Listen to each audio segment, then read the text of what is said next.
So you want to break 30 knots to be able to call yourself a speed windsurfer? Well, in this beginner's guide to speed surfing, I'm going to teach you just that.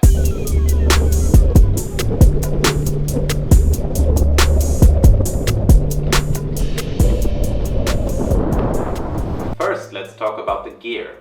A professional windsurfer will be able to reach 30 knots on pretty much any modern slalom or free race board.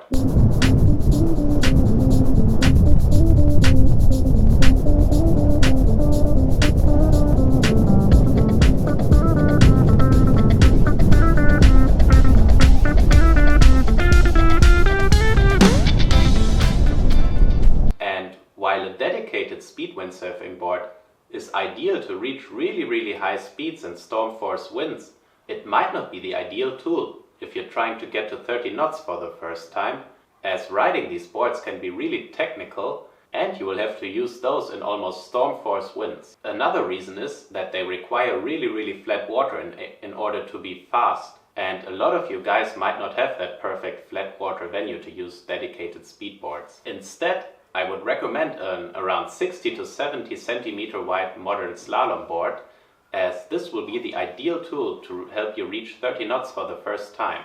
These boards also ride really great over chop and don't slow down so much, so smaller is not always necessarily faster. Also, medium slalom boards are a lot more familiar to a lot of windsurfers compared to a speed board.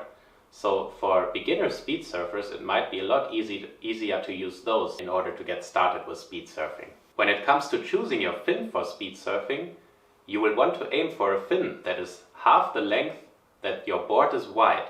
So for example, if you have like a 90-liter slalom board that is 60 centimeters wide, you want to be aiming for a fin that's around 30 centimeters in length. The mistake I see a lot of guys are making when trying to go fast is that they don't bear off downwind enough and instead are riding more on a square course, where they do not reach that high speeds.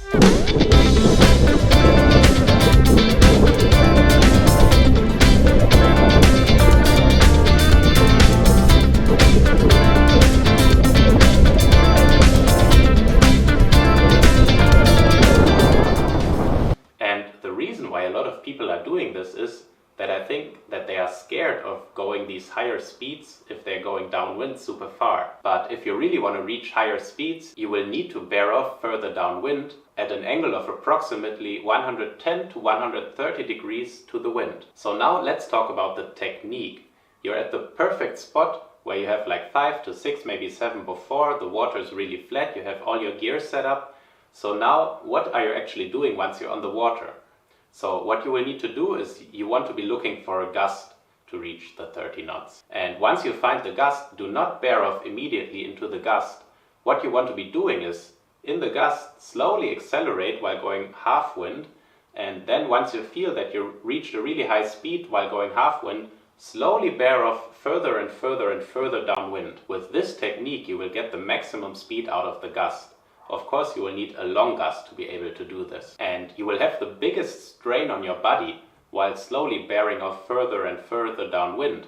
But once you're actually on a deep downwind course, you will not feel as much pressure as while doing the slingshot, which we call bearing further and further downwind. So it's actually easier while overpowered to sail on a very deep downwind course instead of sailing half wind, as you will feel less pressure from the sail.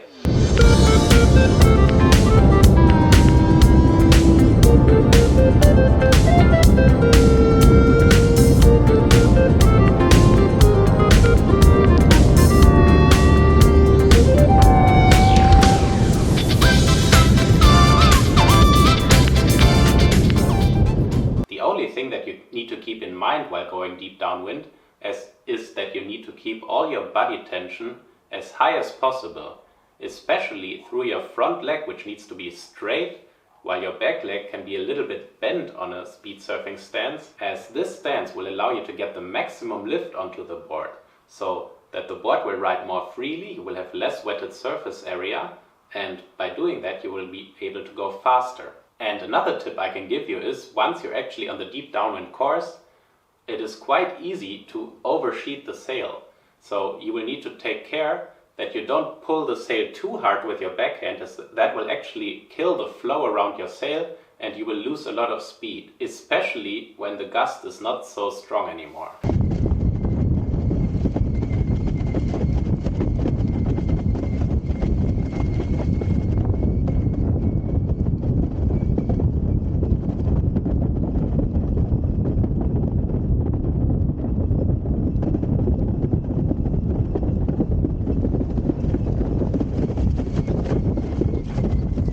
Okay, so the last tip I can give you is once you get into the speed surfing scene, you might hear a lot of guys talking a lot about all the technical aspects, about the right fins, about sail battens and trim and all that good stuff.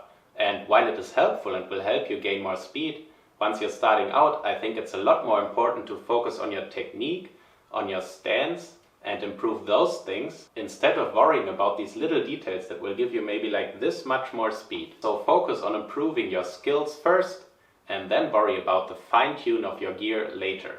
As once you reach a certain speed, you will most likely probably be able to always replicate the same speed again and again and again because you know how it feels. So once you hit 30 knots, you will most likely to always be able to go 30 knots in the right conditions.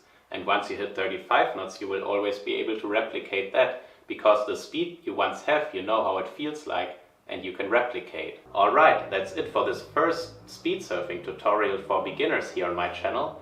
If you like this, maybe consider subscribing to the channel as there's a lot of content around windsurfing and speed surfing and all that good stuff. Until then, I'll see you in the next one, guys, and cheers!